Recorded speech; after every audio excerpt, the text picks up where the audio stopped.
So, the messages coming in today are very strongly about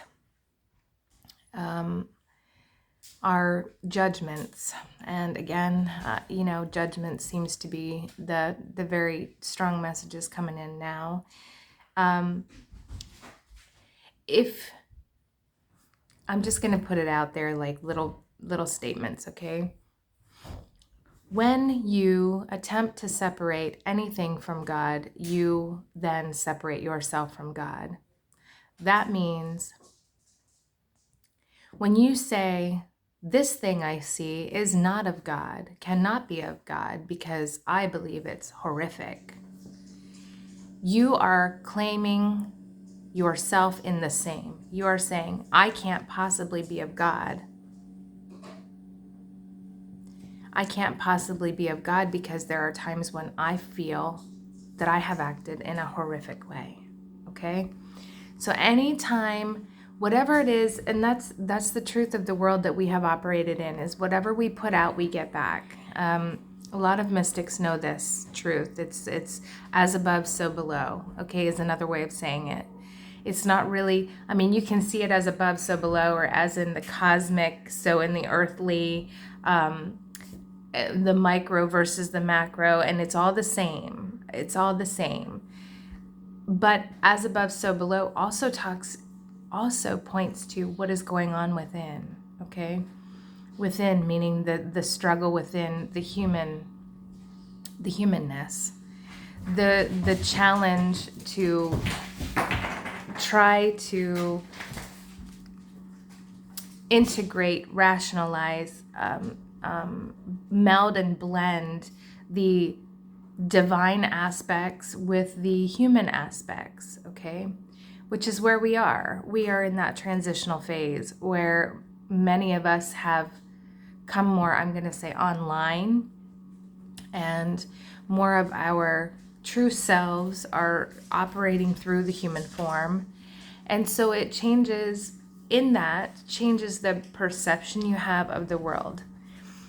And I'm going to say the one who is condemning or accusing or pointing the finger, we have this saying, when you point the finger, there are three pointing back at you, right? This is really true, because what you accuse another of, you are claiming for yourself, okay? And I have to keep speaking about the racism issue because this is the biggest controversy.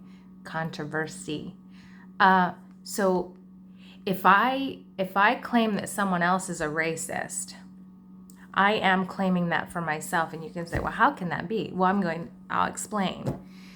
You see one person behaving in a certain way, and you believe, okay, behaving in a certain way towards someone of a different skin color. And I don't care if it's a person with dark skin in treatment of a person with light skin, or a person with light skin in treatment of a person with dark skin. If you see that and you assume there is racism in it, you are the racist. Why is that? Because you have chosen to judge based on something that you see, okay? Anytime you judge, condemn, criticize because of something that your human eyes see, you are choosing it for yourself. You are claiming it into being, all right? If I see two people arguing, or not even arguing, if I see one person attacking another, and let's say verbally, even physically, I'm not going to jump to the conclusion that it has anything to do with skin color, even if their skin is a different color. That would not even be it just would not even be a thing. I'm going to see there's an issue between these two people. Maybe one of them is very fearful. One of them feels threatened, whatever. But to say that to imagine that it's due to skin color is really beneath us at this point. It doesn't matter. Skin color, it does not matter. But what I will say is, if you see that and you think it is racism, you are the racist because you're claiming it, okay? This is hard for many people to understand. When I see a situation like that with two people with different skin colors because they're the same to me. There is no difference to me in those two people. There's no difference. How can I perceive racism in it? Because there's no difference between them, you know? Even if the one is saying awful things about the appearance of another, many of us have gone to grade school and high school, okay? In my high school, there were very few people that didn't have light skin. Very few, all right? And there were still prejudices. There were still, do you understand? There are still going to be people that are going to find fault with something about someone else. They will find fault with whatever they can to chalk it up to racism is to simplify the underlying issue, which is the person standing in judgment holds themselves in judgment. You cannot judge another without holding yourself in judgment at the same time. You cannot say that someone else is not of God, someone else is unworthy, someone else is beneath you, and not make yourself lower. It's not possible. That's where we are. You know, where we are is understanding that whatever I put out, I am claiming for myself. It's the truth. It's just the truth. Okay?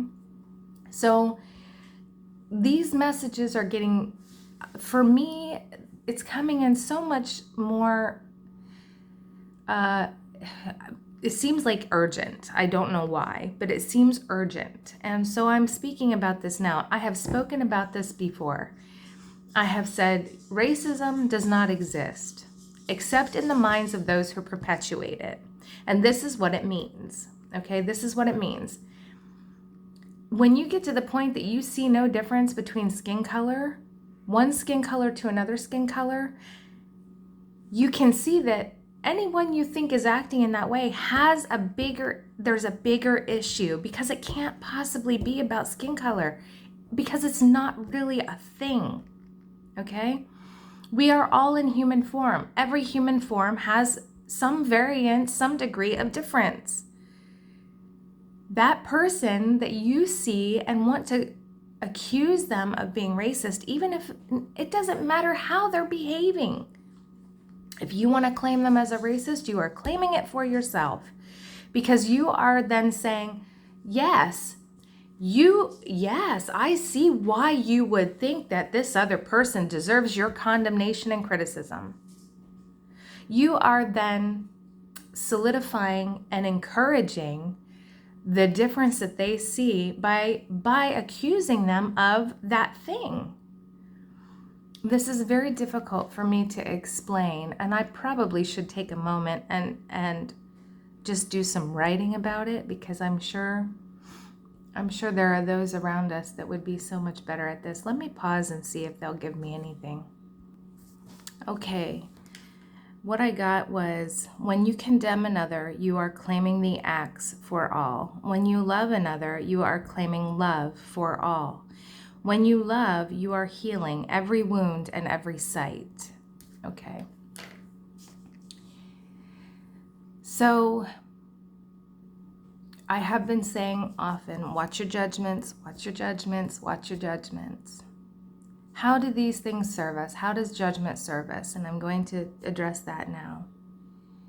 When you catch yourself judging a situation, judging a person, seeing them as something other than you, again, seeing them as something other than you, okay? Be aware of those moments and look within yourself at what is going on within you that you want to make them separate or something other. When you make someone else separate or other than you, you make yourself other than God, okay?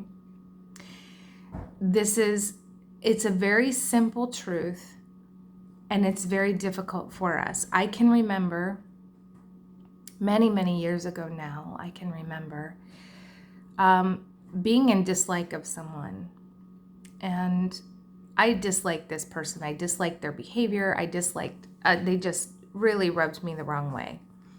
All right. So not to even, at this point now, I can say I love this person. I don't even know this person, and I love this person. Why?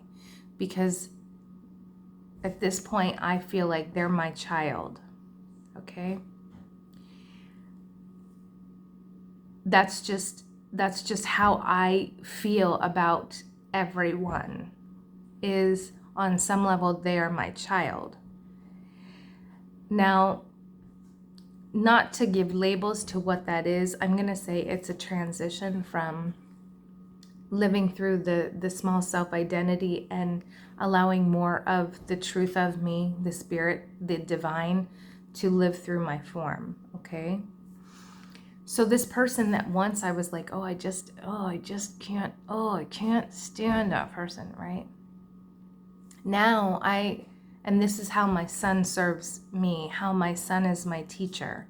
Because I've said in other videos that my son is my biggest trigger. He's my greatest trigger. He can trigger me. I'm telling you, he is my teacher.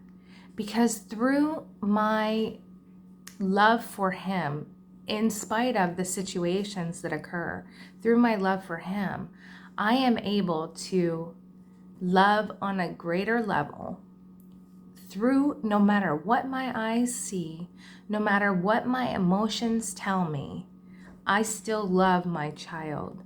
This allows me to have that greater love for everyone and everything. For the snake that might bite me, for the mosquito, Now that doesn't say that I don't swat the mosquito, please understand. There are a couple of things in this world that flies and mosquitoes, okay?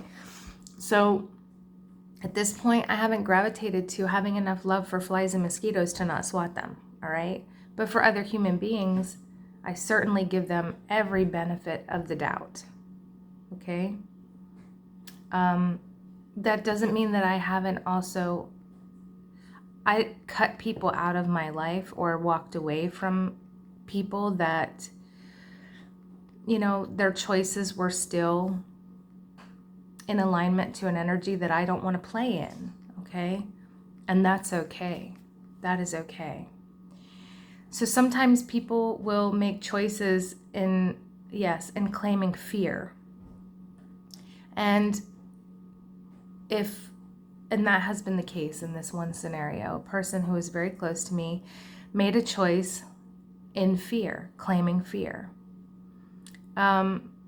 Claiming the familiar, even if that wasn't necessarily the best scenario, right? As I would see it. Making that claim in fear, it was so large for me that now I don't involve myself with that person anymore, because that resonance of fear is not a place I'm willing to go. I'm not willing to go play in that field, okay? So it would be as if what I'm seeing in my head is like someone tried to peel my skin off, like it's just, I just can't go there. So I still love this person very much. I still feel compassion for the situation. I understand why the choices were made, because they were made in fear. Okay? So, but at the same time, I'm choosing to not play in that field, because it's just too dense for me at this point. So back to this. I do not condemn the one who made the choice. I don't condemn. But I also have free will, which means I get to choose if I'm going to play in that game, if I'm going to play in that field, and I choose not to, okay? So there will be times, and you're going to have, again, people like to criticize, and they will find a reason to criticize. They find a reason to criticize because they don't know themselves as one with God. They see themselves as separate from God, and so they must perpetuate separation into the world in the form of judgments and criticisms, making this other than that, this good and that not good. okay? This, what people have called polarity, they have called it duality. It all stems from the belief in separation, the belief that we could be separated from God, from Source, from the Christ, who is us, okay? So that is the teaching. In love, yes. We love everything, everyone. In gratitude, we see the world. We are grateful for the service of all. We are grateful for how they show up, even if, okay, we are grateful for how they show up first. Firstly, we are grateful for them, for how they're expressing in the world.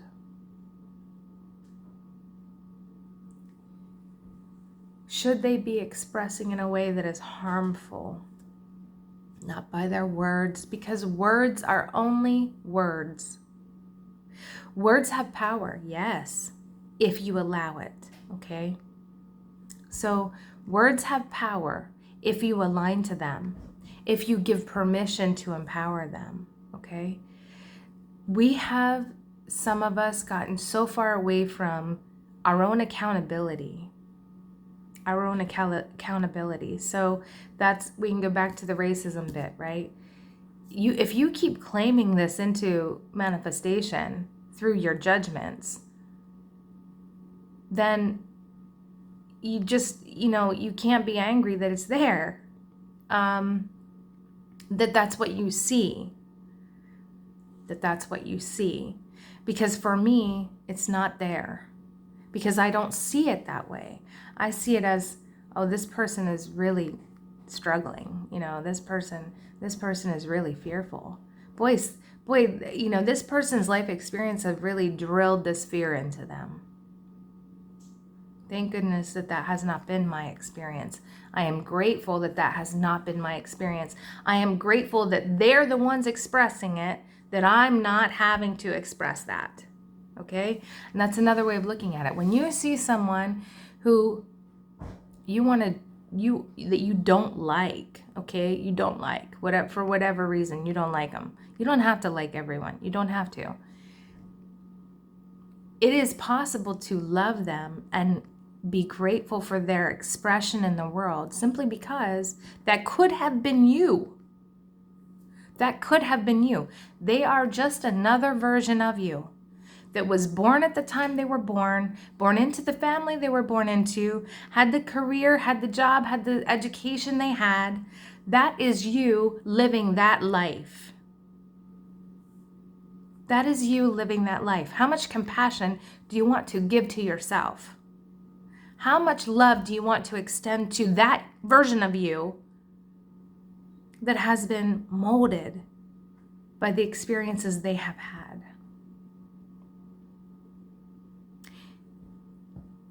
So these messages are simply a call to one shouting in the darkness. Yes, one shouting in the darkness to say, please open your eyes. Open your eyes. Everyone you come in contact with is another version of you.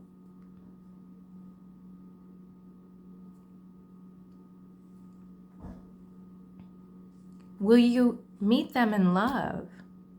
Will you extend every compassion to them? Or will you condemn?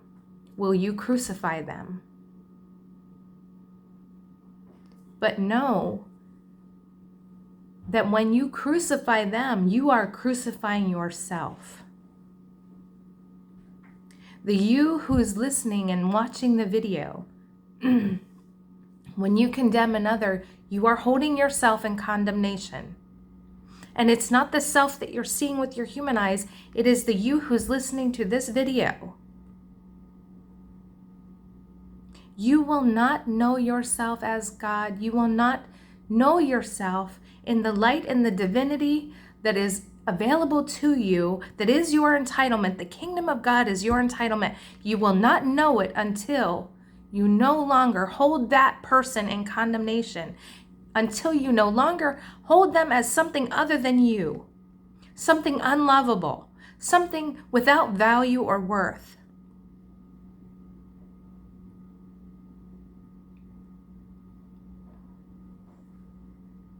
And peace and love, may you be blessed.